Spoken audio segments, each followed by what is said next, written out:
Y en la semana se dio un hecho que para una comunidad es trascendente, pero me parece que para la sociedad correntina también, que tiene que ver con la inauguración de un juzgado federal en Corrientes, más precisamente el juzgado con asiento en la ciudad de Goya, nada más y nada menos, allí en la segunda ciudad de Corrientes, que quizás para algunos pueda llamar la atención. Digo, que Goya tarde tanto en tener un juzgado federal y que sí lo tenga el departamento de Paso de los Libres. Tiene una explicación lógica. Paso de los Libres es la segunda aduana más importante a nivel país, por eso mismo también tiene quizás esa lógica de decir por qué estuvo antes Paso de los Libres que la ciudad de Goya.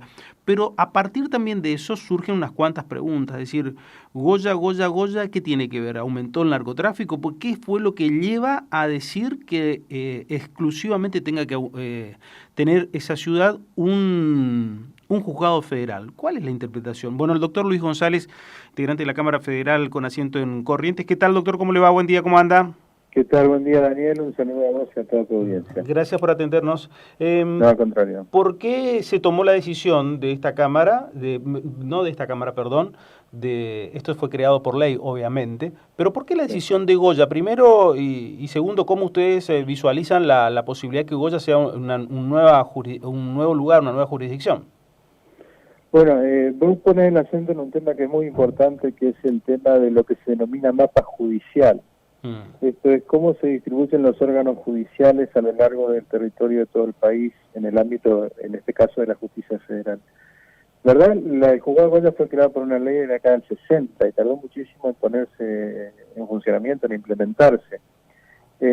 Sin dudas que la provincia de Corrientes, esto es un hecho notorio, conocido por todos lados, que es uno de los principales lugares de ingreso de narcotráfico, que como se sabe, por lo menos en lo que se refiere a marihuana, proviene del vecino país de Paraguay. Por lo tanto, es evidente que la provincia necesita un número de juzgados federales que sea lo suficientemente amplio para cubrir todo el territorio de la provincia ante este enorme crecimiento que ha tenido el narcotráfico en los últimos años. Pero no es solamente el narcotráfico, hay problemas de índole aduanero, hay problemas de índole tributario. Goya, saben ustedes que es una zona muy activa desde el punto de vista económico, por lo tanto hay problemas también con AFIP, con DGI, hay problemas marcarios. Por lo tanto, creo que se justifica la necesidad de tener un juzgado también en esa zona que abarque la zona sur de la provincia, ¿no? Ahora, está bien cuando esa respuesta, yo la escucho, la tomo, la perfecto, pero después hablando en el off the record, lo que me dicen muchas veces los integrantes de del mismo Poder Judicial, es decir, Sí. somos muy pocos, no se valora, tenemos mucho trabajo, pero somos muy pocos en cuanto a lo que son los juzgados, especialmente de primera instancia. Esto ayuda directamente a esta otra realidad que es la queja permanente de no solamente de los abogados que litigan, sino también de aquellos que integran el servicio de justicia.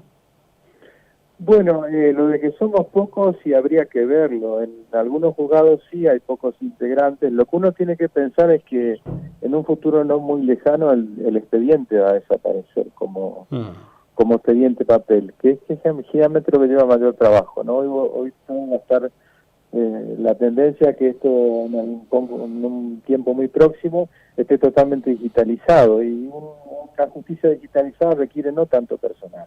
Entonces, no es tanto un problema de personal, que hoy sí lo tiene para gestionar una cantidad muy grande de expedientes, pero sin duda el crecimiento poblacional, el crecimiento de la conflictividad social, el crecimiento de los ilícitos vinculados al ámbito federal justifica la creación de un juzgado. Ahora, donde además habría que poner mayor cantidad de juzgados, en qué lugar, y muchas veces eso se decide por criterios políticos y no necesariamente por un análisis racional de las necesidades, ¿no? Sí, la necesidad lleva a otro camino, diríamos.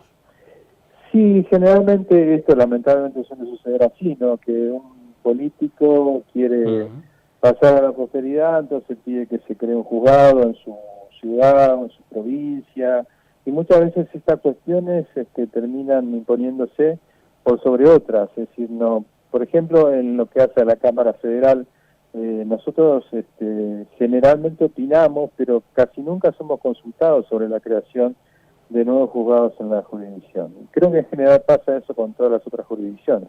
son decisiones que se toman por el Consejo de la Magistratura o por el Congreso de la Nación, pero en donde no necesariamente hay una discusión racional de estas cuestiones, ¿no? Sí, usted lo que está reclamando es mayor participación a la hora de la discusión de la política criminal, de cómo se combate el delito. Exactamente, y del mapa judicial, sobre todo. Yo creo que deberían oírse la opinión de las cámaras de la jurisdicción, que son las que conocen la realidad de cómo están funcionando, ¿no? Porque también ese es otro punto, cuando más de una vez nos toca hacer entrevistas a funcionarios, o mejor dicho, a abogados, sobre cuestiones penales, especialmente vinculados a la droga, lo que te dicen es los juzgados del interior muchas veces están desprovistos, así como las fuerzas federales, para luchar en concreto contra este tipo de flagelo. Sí, bueno, hay una realidad que en eso sí hay que coincidir con esa opinión, y es que el delito ha crecido de una manera exponencial y los recursos del Poder Judicial siguen atrasados. De manera que es muy difícil muchas veces afrontar una tarea eficiente en ese sentido cuando no se pueden tener los recursos necesarios, dotar los recursos necesarios. Por decirte un caso, el juzgado de Paso de los Libres, por ejemplo, tiene una pérdida al techo que hasta ahora no pueden reponerlo. Por ahí la propia ciudad tiene déficit en cuanto a la energía, por ahí queda el sistema, entonces si te manejas con unas computadoras resulta que si te quedas sin luz no puede funcionar el juzgado, como es el grupo electrógeno que tiene el juzgado es muy grande y muy eficiente, pero necesita un técnico especial que no hay en la ciudad para repararlo si no funciona. Es decir, tenemos problemas de infraestructura y de logística serios para hacer frente a esta realidad que es acuciante, ¿no? ¿Esto se contempla? ¿La Corte opina sobre esto? ¿Ustedes cuando van a Buenos Aires decirle, hey, señores de la Corte, pasa esto? ¿Qué ocurre? Sí, en realidad, respecto de infraestructura, quien interviene es el Consejo de la Magistratura. Claro, porque el Consejo de la Magistratura es el administrador de todo. El Consejo de la Magistratura todos los años nos pide alrededor del mes de abril un relevamiento de las necesidades de la jurisdicción. Y generalmente ahí nosotros hacemos nuestro mar de lágrimas, digamos, que son uno de los que nos falta. Y el Consejo hace lo que puede con los recursos que puede, porque el Poder Judicial no tiene autonomía en el manejo de recursos, depende del dinero que le gire el Poder Ejecutivo. Claro. Sí. Y que apruebe el Congreso en el presupuesto, obviamente. ¿No? Sí. Es así. ¿Le han pedido opinión respecto de la cárcel federal que se quiere instalar aquí en Corrientes? Perdón, ¿me decís si tengo opinión? No, si les han pedido opinión a ustedes. Sí, nos han pedido. Es más, yo creo que eso surgió a pedido de reclamos que nosotros hemos hecho. Porque no hay un lugar para alojar detenidos, hay cada vez más detenidos. Sí. Y los detenidos están alojados en establecimientos de las fuerzas federales. Las fuerzas federales no tienen capacidad ni están, digamos, destinadas a alojar detenidos. Es una tarea extra que no les compete a ellos, de manera que esto genera permanentes problemas, habeas corpus colectivos de personas que están hacinadas o que piden ser trasladadas, y estos reclamos fueron planteados a las instancias nacionales y eso llevó a la necesidad de crear una cárcel. Y eso sí hay que darle la venia, sí, las autoridades nacionales nos han escuchado tanto la del anterior gobierno como la del actual. Sí, desde el anterior gobierno, yo recuerdo, estamos hablando del anterior gobierno, más de 2 años, ya casi 3, que supuestamente tenía todo presupuestado, todo previsto para crear la cárcel federal en Corrientes y nunca se llegó a avanzar, ¿no? Sí, nunca se pudo avanzar y siempre pasa que, bueno, cuando tienen que discutirse, todavía no está aprobada la ley de presupuesto para el año que viene, ¿no? Entonces, cada vez que se discute la ley de presupuesto, vos sabés que el presupuesto tiene una validez anual. Claro. Si no se incluye en el año, hay que pasar al ejercicio siguiente. Y si no se ejecuta. Muchas veces las prioridades de último momento van desplazando lo que para nosotros es prioridad, pero en un manejo general de la administración central quizá no tenga la prioridad que para otros funcionarios sí tienen, ¿no? Claro, lo urgente va quitando lo importante, diríamos. Y por ahí sí. Me tomo un par de minutos para preguntarle, más que su condición de juez, de camarista, Su posición como docente universitario, ¿cómo le explicaría a la gente común y corriente lo que pasó esta semana con la decisión respecto del expresidente de la Nación, Carlos Menem, que el Poder Judicial dijo, bueno, hasta acá nada más, no se puede seguir investigando algo que pasó hace 20 años atrás? ¿Cómo se tiene que entender, cómo lo entiende el ciudadano de a pie? A ver, el ciudadano a pie no lo entiende, ese es el gran problema, ese es el gran problema, Daniel. La gente tiene motivos para entender de que la justicia tiene una doble vara, una vara para los poderosos y otra vara para la gente común. Exactamente, nosotros allá lo estamos viendo como esa misma Cámara de Casación y esa misma sala, inclusive la de Catucci y Rille, vive denegando excarcelación y mandando preso a todo el mundo. Y vemos que ante el expresidente Menem, bueno, la situación es totalmente distinta. Y además, la verdad es que causa vergüenza institucional de que el Poder Judicial haya tardado 20 años y encima no veía que el proceso, digamos, ha excedido el tiempo de lo razonable. Es cierto, toda persona, incluso el expresidente, obviamente, tiene derecho a ser juzgado en un plazo razonable. Pero que esas demoras hayan sido generadas por el propio Poder Judicial, que luego cierra la causa porque el plazo no ha durado lo razonable, es lo que aparece como cuestionable, ¿no? El Poder Judicial lo que le está diciendo a la gente que no se sigue la causa de Menem porque no supieron hacer la causa de Menem, no pudieron investigar. No, el tema es que nosotros estamos comprometidos internacionalmente a través del Tratado de Derechos Humanos de que los procesos penales deben durar dentro de un plazo razonable. Obviamente que más de 20 años es un plazo irrazonable. El tema es que pasa esto que siempre vemos, ¿no? De que la justicia, sobre todo la justicia federal de Comodoro Pi, difícilmente juzgue a los funcionarios que están en poder. Entonces esto lleva a que los procesos se demoren de manera interminable y cuando se emite un fallo ya han pasado un tiempo más que exagerado, ¿no? ¿Es habitual este tipo de fallos? Creo que sobre el tema del plazo razonable sí la casación ha dictado muchos fallos. Lo que pasa es que en este caso tuvo una resonancia particular por tratarse de un expresidente. No, porque apunto a esto. Yo entiendo la razonabilidad en cuanto al hecho de decir un tipo no puede ser investigado 30, 40 años. Claro. La justicia tiene que decir o inocente y culpable, pero en un tiempo, como se dice, plazo razonable. Me parece que es lo lógico, que está bien decir, a ver, sobre el doctor González e investigado. Perfecto, listo, está bien, pero un tiempo tiene que la justicia decir el doctor González es culpable o el doctor González es inocente o nunca se ha mostrado su culpabilidad. Eso es una cosa, pero que no se logre con un expresidente decir sí, es culpable o no culpable, como que estoy diciendo una cosa, diciendo sobre un ciudadano común y corriente es una cosa, pero después también es otra y todo el componente político que le rodea, ¿no? Sí, y además hay una cuestión, porque es una cuestión técnica que generalmente el que no es versado en derecho quizá no lo entienda, pero la misma Cámara de Casación ha establecido que los delitos de corrupción son imprescriptibles. O sea, no pueden prescribir, porque hay compromisos internacionales de lucha contra la corrupción que indican que es imprescriptible.